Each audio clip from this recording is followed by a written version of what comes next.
যাত্রাপুরের বানিয়েপাড়া বারংবার নদী ভাঙনের শিকার হয়। এখানে প্রতিনিয়ত মানুষজন ঘর বাড়ি ভিটেমাটি হারাচ্ছে। আমরা বিএনপির পক্ষ থেকে কয়েক দফা এখানে পরিদর্শন করেছি। আমাদের নেতৃবৃন্দ ঊর্ধ্বতন মহলের সাথে কথা বলেছে। আমরা চাই এই হাজার হাজার মানুষের যে দুঃস্বপ্ন যাত্রাপুরকে নিয়ে, এই দুঃস্বপ্ন যেন আর না থাকে। যখন আমরা শুনলাম যে বাড়িঘর সব বিস্তীর্ণ এলাকা প্লাবনের মাধ্যমে ভেঙে একদম নদীগর্ভে বিলীন হচ্ছে, সে সময় আমরা মনে করলাম অন্তত মানুষগুলোর পাশে আমরা গিয়ে দাঁড়াই, তাদের সাথে কথা বলি, তাদের জন্য কিছু করতে পারি আর না পারি অন্তত সমবেদনা জানাই।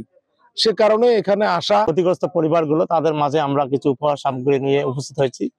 কিন্তু এটা আমাদের দীর্ঘদিনের কুড়িগ্রাম জেলার মানুষের যে অবস্থা, আজকে বন্যা আসলেই এই এলাকার মানুষের নদী ভাঙনে আমাদের এই এলাকার মানুষের ভিটে বাড়ি উচ্ছেদ হয়ে যায়, অনেকে এলাকা ছেড়ে বাইরে চলে যায়। এই দাবিটি আমাদের দীর্ঘদিনের। আমরা বলেছি যে এই এলাকার পরিকল্পিতভাবে যেখানে ঘনবসতিপূর্ণ সেই এলাকার মানুষের সেই জায়গাগুলোয় উন্নয়ন কাজগুলো করা হোক। হ্যাঁ, সে ভাঙি যদি আমার বাড়ি ঘর দুয়ারে সব যদি ভাঙি চড়িয়ে নিয়ে যায়, তাহলে আর আমি কার কাছে কি করবো? আমার কাছে আর কি দুঃখ, আর কি কম, আর শক্ত নদী দিয়ে গেছে। আর সরকারের কাছে চাইলে সরকার কি দিবে না দিবে কি কম, আর বুঝে তো নেই। ঘর দুয়ার তো সব গেল।